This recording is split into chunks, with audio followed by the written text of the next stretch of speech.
Hi, hello, welcome to the next inland navigation episode. Diversity. We cannot conclude that inland navigation is not diverse. Variety of ports, machines, devices, workplaces, all within one inland navigation. I would like to tell you about it in this episode of my program.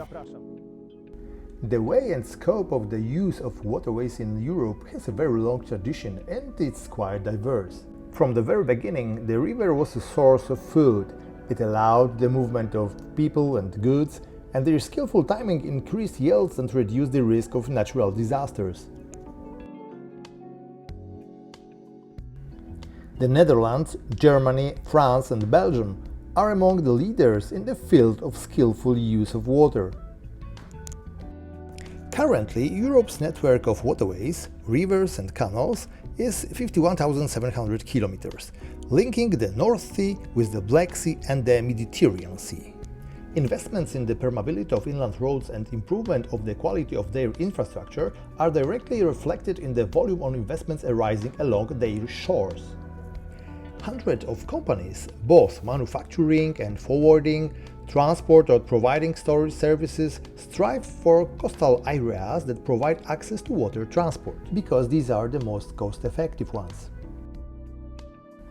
It is estimated that 1 liter of fuel allows you to carry about 127 tons of cargo by a river ship over 1 kilometer, while road transport over the same distance allows you to bring only 50 tons. Larger ports, more modern marinas provide opportunities to increase the amount of shipped goods. They are also wide opportunities to establish sectoral or intersectoral cooperation. For example, in the port of Rotterdam alone, there are currently 1,600 companies from various industries. 180,000 employees come to work here every day, although of course it is also a seaport. However, in Germany, the world's largest inland port of Duisburg today has a total of around 47,000 employees.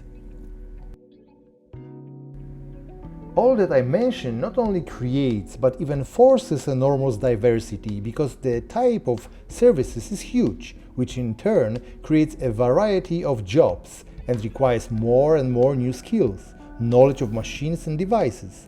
The fleets adopt to all this. How diverse this inland navigation fleet is? Generally, we can say that we have 4 main types of inland fleet. These are tankers, container ships, freighters and passenger fleet. All these ships are so built and adapted to the rivers on which they are to sail. It is known that not everywhere are high bridges and 10 meters below the keel. Therefore, ships are built in such a way that they can carry the largest possible amount of goods in relation to specific rivers, canals and locks. Of course, the list is longer. It should be said about logistics. These are different floating cranes,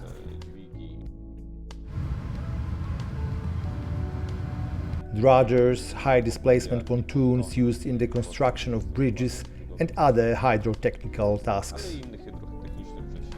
We have to mention ferries, urban water transport, as well as ships delivering fuel, water or food.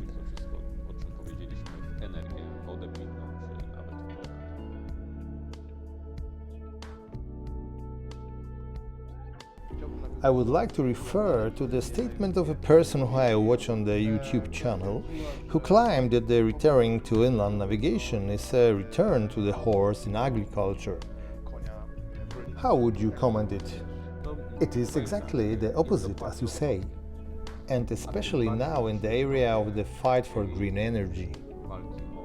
I know that it sounds quite perverse, but the ratio of CO2 emission is not comparable to the benefits of transport by water than by land. Transport 1,000 tons of any commodity or product over a distance, e.g. 300 kilometers. The ship will take all the goods at once and complete the task without major obstacles. And how many trucks are needed to complete this task? Besides, time is also important. We will load the ship and send it on a cruise with one set of documents for this cargo. When sending goods by road, this procedure should be repeated many times more.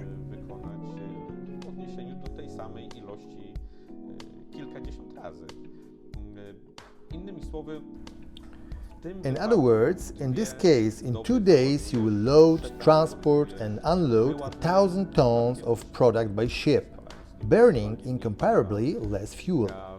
We should say also about worn tires, traffic jams on highways and many other aspects related to the wheel transport facilities.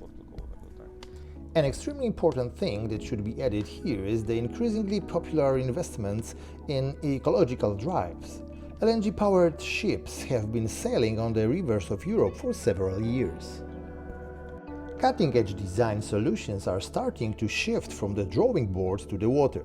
And all this to make the business more profitable while going hand in hand with environmental protection.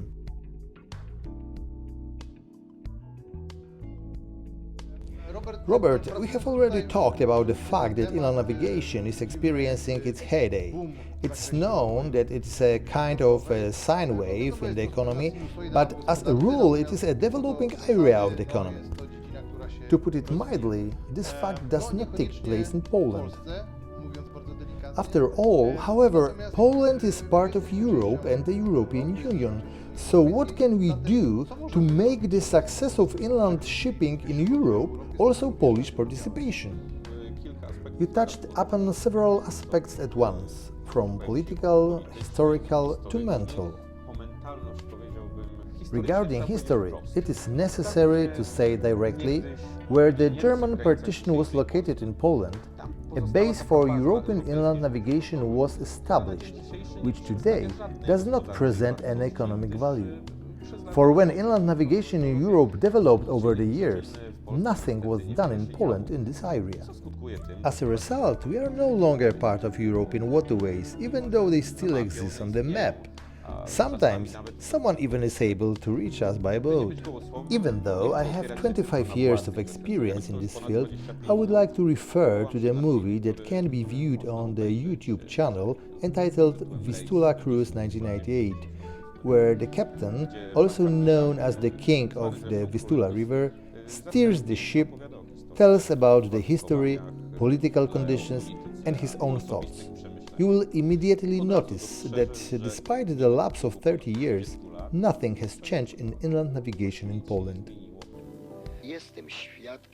I'm a witness when the Vistula died.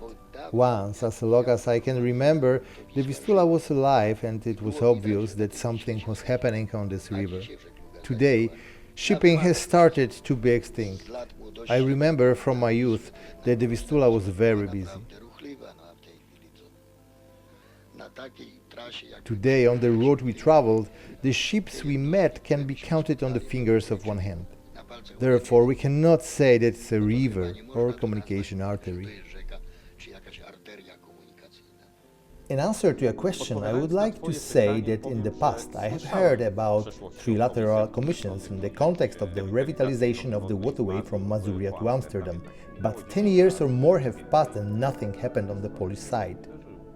I once met in Bydgoszcz with my colleagues from the Western Scheldt in the Netherlands. It was the annual Sterna Bydgoszcz Water Festival. My colleagues came in a fairly large boat with a slight draft. They told me that with a draft of half of the meter, they had a problem to come to Bydgoszcz. What you are saying is writing a black script. I argue that we should draw handfuls from the experience of those who did it better. Okay, we don't want, we don't know how, we don't have goodwill. This is why I also mentioned earlier political, mental, historical conditioning.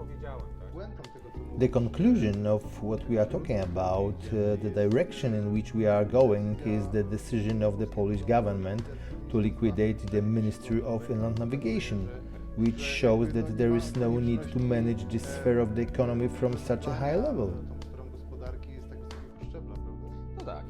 Well, I will tell you directly. As far as our current administration is not my favorite, I agree with their decision in this regard.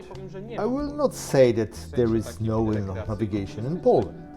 In terms of recreational tourism, there is still much to talk about. However, I think that the inland navigation which exists in Poland may be managed by some office, not by a ministry. As it turns out, diversity has many faces. However, to achieve this, you have to start all over again, work a lot, sometimes sacrifice something, take a risk and only then reap the fruits and announce success. I have the impression that in our country the order got mixed up. We usually start with high-profile announcements, TV interviews, newspaper articles, handshakes, and there is no effect. As a proof, on my YouTube channel I post a link to the movie that illustrates what I said. As Poles, we achieve great success in many areas. However, to see what real inland navigation looks like, we still have to go abroad. I would like to encourage you to watch the movie Vistula Cruise 1998, about which Robert talked about, because it's a very nice sentimental journey.